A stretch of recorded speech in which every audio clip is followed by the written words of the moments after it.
the dumbest way a customer tried to return an empty package. I was working my shift at the electronics store, just trying to get through the day without incident. That's when Brenda walked up to the counter holding absolutely nothing. Not a bag, not a box, not even a crumpled receipt. Just pure, confident audacity and two completely empty hands. She slammed those empty hands on the counter like she was about to drop a lawsuit and said, "I need to return my laptop." I blinked. I looked at her hands. I looked at her face. I looked back at her hands, just in case a laptop magically appeared. Nothing.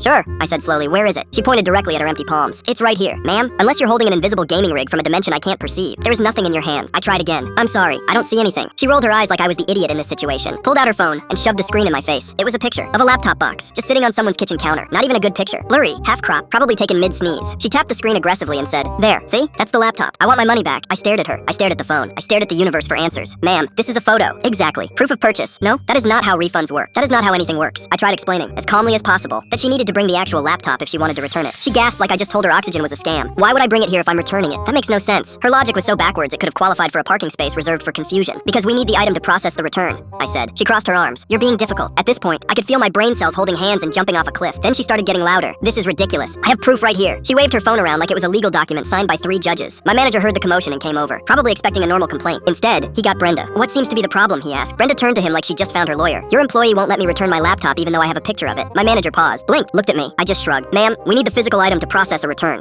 he said, using his customer service voice. And that's when Brenda went full nuclear. "I already returned it last week. I just forgot to get my refund. Now we're in a completely new story." My manager, bless his patience, asked for the receipt. She dug around in her purse, pulled out a crumpled piece of paper, and slapped it on the counter like she'd just won bingo. It was a grocery receipt from a completely different store. For milk, bread, and bananas. My manager picked it up, squinted at it, and said, "Ma'am, this is from Save Mart." "So?" she snapped. "This is an electronics store." She paused, then said, "Well, you're all connected." "No, we are not. We are not part of some corporate grocery tech alliance." By now, other customers were starting to stare. One guy pretended to browse chargers, but was clearly just eavesdropping. Brenda noticed the attention and decided to go for the sympathy angle. She turned to the crowd and yelled, "They're trying to scam me. I just want my refund and they're acting like I'm crazy." Nobody moved. One woman whispered to her husband, "Is she serious?" My manager had officially reached his limit. He pulled up our system, typed in her name, and checked the purchase history. Nothing. Not a single laptop. Not even a phone charger. She had never bought anything from us. Ever. He turned the screen toward her and said, "Ma'am, according to our record, you've never purchased a laptop from this store." Brenda's face went red. She stared at the screen, then at us, then back at the screen. And instead of admitting defeat like a normal human being, she grabbed her phone, turned on her heel, and stormed out. But she didn't leave quietly. Oh no, we could hear her screaming in the parking lot about how retail workers are all criminals, and how she was going to sue everyone from the CEO down to the guy who stocks the printer paper. My manager and I just stood there in silence. Then he said, "Check the cameras." We pulled up the security footage from that week. Turns out, Brenda had tried this exact stunt at 3 other stores in the area. Same empty hands, same phone picture, same meltdown when it didn't work. Corporate got wind of it, reviewed everything, and banned her from every location in the region. So I guess her refund scam career is officially over. And me? I'm never trusting anyone who walks up to a counter with nothing but confidence and a camera roll ever again.